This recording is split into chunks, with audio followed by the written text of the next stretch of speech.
क्षमा करनी दोस्तों। आज हम बात करेंगे सिस्टम असिस्टेंट के इंटरव्यू एक्सपीरियंस पे। हमारे 2-3 स्टूडेंट्स जिन्होंने कल और आज इंटरव्यू दिया, उनके एक्सपीरियंस के बेसिस पे आज हमने ये वीडियो बनाई है ताकि हमारे जो व्यूअर्स हैं उन्हें पता चल सके कि इंटरव्यू कैसा रह रहा है, क्या प्रॉब्लम्स आ रही है, क्या क्वेश्चंस पूछे जा रहे हैं और उन्हें मदद मिल सके। तो आइए स्टार्ट करते हैं। तो जैसा कि हमें पता चला है, इस इंटरव्यू में 3 प्रोसेस है। सभी कैंडिडेट्स रिपोर्टिंग टाइम पे उन्हें अंदर एंटर किया जाता है, एक रूम में सबको साथ में बैठाया जाता है। उसके बाद में होता है बायोमेट्रिक, डॉक्यूमेंट वेरिफिकेशन और फिर होता है इंटरव्यू। तो बायोमेट्रिक की बात करते हैं। बायोमेट्रिक में आपके फिंगरप्रिंट इंप्रेशन लिए जाएंगे और आपकी फोटो कैप्चर की जाएगी और फिर आएगा डॉक्यूमेंट वेरिफिकेशन। इन सब में हो सकता है स्टार्टिंग में 1 घंटा लगे और उसके बाद से स्टार्ट होता है इंटरव्यूज। तो क्या है डॉक्यूमेंट वेरिफिकेशन का प्रोसेस? आप जो भी फोल्डर्स जिनमें आप ओरिजिनल डॉक्यूमेंट्स डाल कर लेके जा रहे हैं, आपको वो ओरिजिनल डॉक्यूमेंट्स अपने फोल्डर से बाहर निकालने हैं। अपने जो ओरिजिनल डॉक्यूमेंट्स हैं उन्हें उसी सीक्वेंस में अरेंज कर लीजिए जिस सीक्वेंस में कॉल लेटर के अंदर मेंशन्ड है। आपको हर डॉक्यूमेंट की एटलीस्ट 2 कॉपीज लेकर जानी है। डॉक्यूमेंट की उन 2 कॉपीज को या तो आप सेल्फ अटेस्ट कर सकते हैं या आप नोटरी अटेस्ट करवा सकते हैं और उन्हें भी उसी सीक्वेंस के अंदर, उसी ऑर्डर के अंदर अरेंज कर लीजिए। सभी ओरिजिनल डॉक्यूमेंट्स यहाँ पर मैंडेटरी है। इसके बाद में पता चला है कि कुछ कैंडिडेट्स कोई फोटोकॉपी लाना भूल गए थे या कोई ना कोई डॉक्यूमेंट की फोटोकॉपी रह गई थी और ऐसे में वो बहुत पैनिक कर रहे थे क्योंकि आसपास में उन्हें कोई फोटो स्टेट की दुकान मिल नहीं रही थी और आसपास में उन्हें कोई साधन नहीं मिल रहा था कि वो जाकर टाइम पर वापस आ सके। तो घबराइए नहीं, अगर किसी वजह से आप कोई डॉक्यूमेंट की फोटोकॉपी कराना भूल भी जाते हैं तो आपको राजस्थान हाईकोर्ट के जुडिशियल एकेडमी में वही लोग आपको फोटोकॉपी उसका करके दे देंगे, लेकिन ओरिजिनल डॉक्यूमेंट ले जाना मत भूलना क्योंकि ओरिजिनल डॉक्यूमेंट के बिना आपका फॉर्म रिजेक्ट हो सकता है। तो ओरिजिनल डॉक्यूमेंट्स आर मैंडेटरी।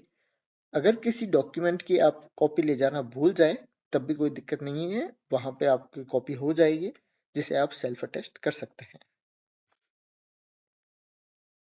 ये वो ऑर्डर है जिसके अंदर आपको अपने डॉक्यूमेंट्स अरेंज करने हैं। ये डॉक्यूमेंट्स आपको डॉक्यूमेंट वेरिफिकेशन के लिए रिक्वायर्ड है। डेट ऑफ बर्थ का सर्टिफिकेट, जन्म प्रमाण पत्र, अगर आप लोगों के जन्म प्रमाण पत्र नहीं भी है तब भी 10th या 12th की मार्कशीट जिसमें सर्टिफिकेट जिसमें कि आपका डेट ऑफ बर्थ मेंशन्ड हो।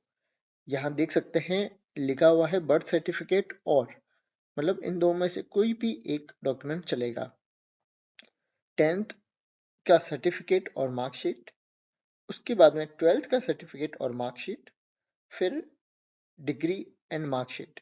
आपने यहाँ एक और बात, बहुत सारे स्टूडेंट्स ऐसे थे जिन्होंने अपनी बीटेक इंफॉर्मेशन टेक्नोलॉजी या ईसी इलेक्ट्रॉनिक्स एंड कम्युनिकेशन में कर रखी है। अब क्योंकि रिक्रूटमेंट एडवर्टाइजमेंट के अंदर यह मेंशन नहीं था अलग से, यहाँ पर सिर्फ लिखा था BE BTech BSc in computer science और इक्विवेलेंट डिग्री। तो जिन लोगों ने भी आईटी या ईसी से इंजीनियरिंग की है उनके ये लोग अलग से एक एफिडेविट ले रहे हैं, एक अलग से फॉर्मेट है जो हाईकोर्ट खुद ही प्रोवाइड कर रहा है। आपको बस उसमें मेंशन करना है कि हमने कौन सी इक्विवेलेंट डिग्री हासिल की है। बस इसके लिए आपको पैनिक नहीं करना है, वही लोग आपको ये फॉर्मेट प्रोवाइड करेंगे। आपको सिर्फ लिखना है कि आपकी इक्विवेलेंट डिग्री क्या है। इसके अलावा जो भी यहाँ पर क्वालिफिकेशन दे रखी है, पीजीडीसीए है, ए लेवल कोर्स है और जो भी है वो आप यहाँ पर देख सकते हैं। इसके बाद में certificate document of higher education, यानी कि आपकी डिग्री है वो आपको यहाँ पर मेंशन करनी है या आपने जो एमटेक या एमएससी एमसी कुछ किया है तो वो डिग्री आपको लगानी है। यहाँ पे आपको SC ST OBC अगर नॉन क्रीमी लेयर है, MBC non creamy layer, EWS का जो सर्टिफिकेट है जिसमें आप रिजर्वेशन चाहते हैं वो आपको यहाँ पर लगाना जरूरी है। यहाँ पर डेट्स मेंशन्ड है, किस डेट्स के बीच में वो इश्यू हो या हुआ होना जरूरी है। इसके अलावा अगर आपका डाइवोर्स हो रखा है तो आपको अपने डाइवोर्स रिलेटेड डॉक्यूमेंट्स वहाँ पे सबमिट करने हैं। सर्टिफाइड कॉपी ऑफ जजमेंट और डिक्री, ये लड़कों के लिए भी है लड़कियों के लिए भी है। अगर आपने फॉर्म के अंदर मैरिज स्टेटस डाइवोर्सी लिख रखा है तो, अगर आपने सिंगल या मैरिड लिख रखा है तो इसकी रिक्वायरमेंट नहीं है।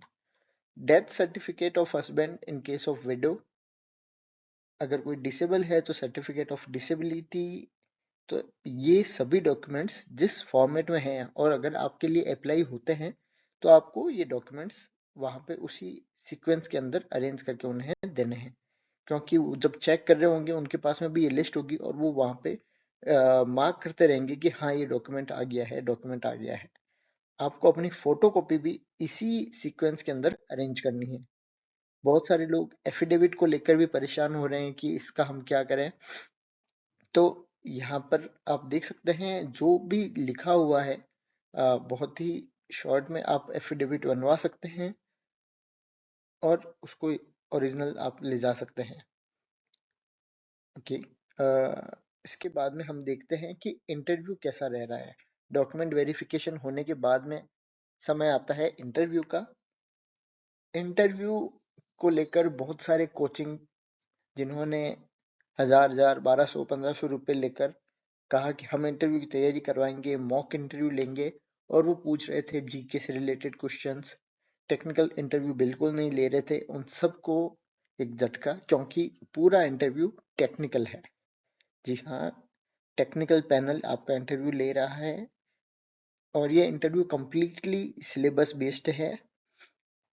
3 डिफरेंट पैनल्स हैं जो अलग अलग रूम्स में बैठते हैं और हर पैनल के अंदर 2 मेंबर्स हैं जो कि इंटरव्यू ले रहे हैं।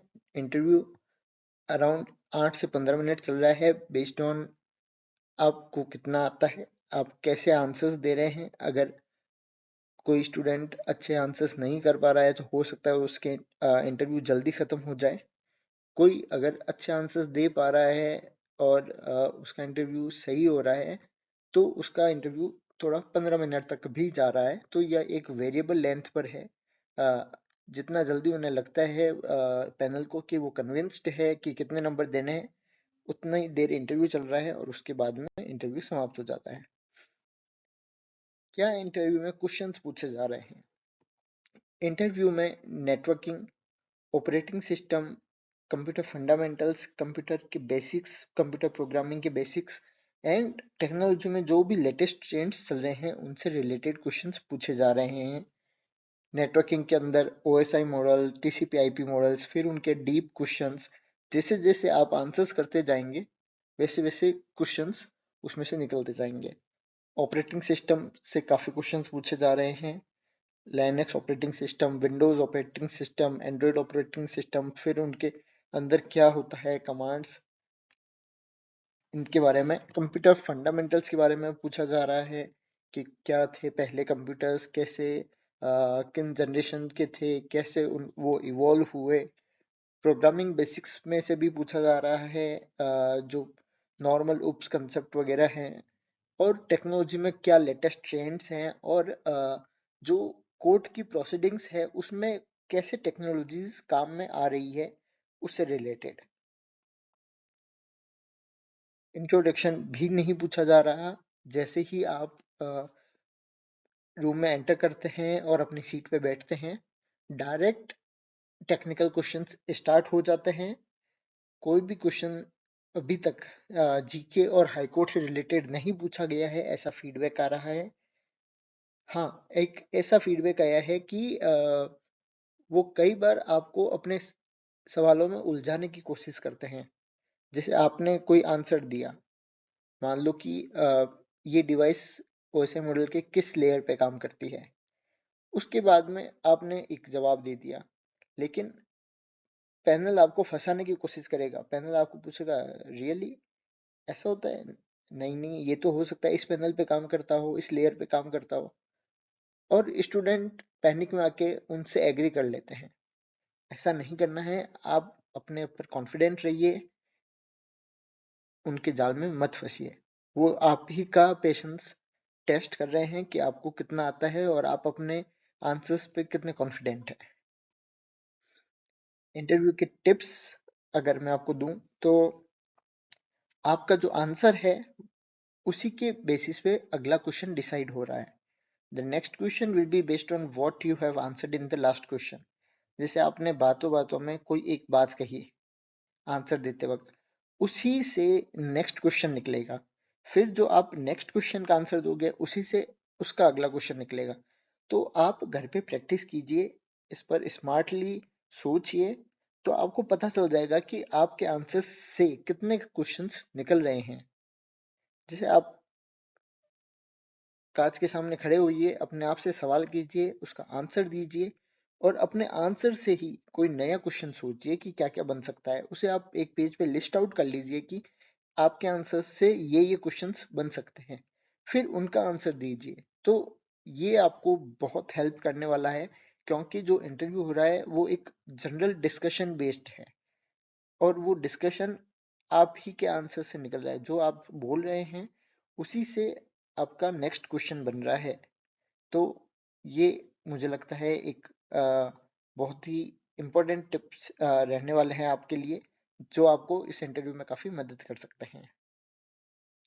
अगर आपने भी इस इंटरव्यू में हिस्सा लिया है तो हमें कमेंट सेक्शन में बताइए आपका एक्सपीरियंस कैसा रहा। और अगर आपको हमारे वीडियो से कोई मदद मिली है तो हमें जरूर बताइएगा। ओके, ये है bonus content. Rajasthan high court एक बहुत ही अच्छा होस्ट है। जो भी कैंडिडेट्स वहाँ पे इंटरव्यू के लिए आ रहे हैं उन्हें टॉफीज दी जा रही है। वो बड़े मनोहार के साथ में आपको टॉफीज सर्व करेंगे, आपको कहेंगे कि टॉफीज खाइए, रिलैक्स रहिए। अनलिमिटेड चाय कॉफी बिस्किट वहाँ पे रखे हुए हैं कैंडिडेट्स के रिफ्रेशमेंट के लिए। उसके बाद में बहुत सारे लोग, क्योंकि आउट ऑफ स्टेशन दूसरे स्टेशन से आ रहे हैं और अलग अलग जगहों से आ रहे हैं, तो उनके अक्सर ये होता है कि हम अपना मोबाइल बैग पर्स कहाँ रखेंगे। तो आप अपना मोबाइल बैग पर्स जो भी है आपका स्टफ, वो आप अंदर लेकर जा सकते हैं। हाँ, जैसे ही आप अंदर जाएंगे रजिस्ट्रेशन के वहां पर आपको अपना मोबाइल सबमिट करना होगा। मोबाइल वो स्विच ऑफ करवा के अपने पास में रख लेंगे, जिससे आप इंटरव्यू के समाप्ति पर वापस ले सकते हैं। उसके बाद में आपको उस एक रूम में बैठना है, आपका बायोमेट्रिक होगा, डॉक्यूमेंट वेरिफिकेशन होगा और जैसे ही आपको इंटरव्यू के लिए कॉल होगा आपको अपना सारा सामान लेकर वहां जाना है। रूम के बाहर ही आपकी सारी फाइल, सारे फोल्डर्स, सारा बैग, सारा सामान रख दिया जाएगा।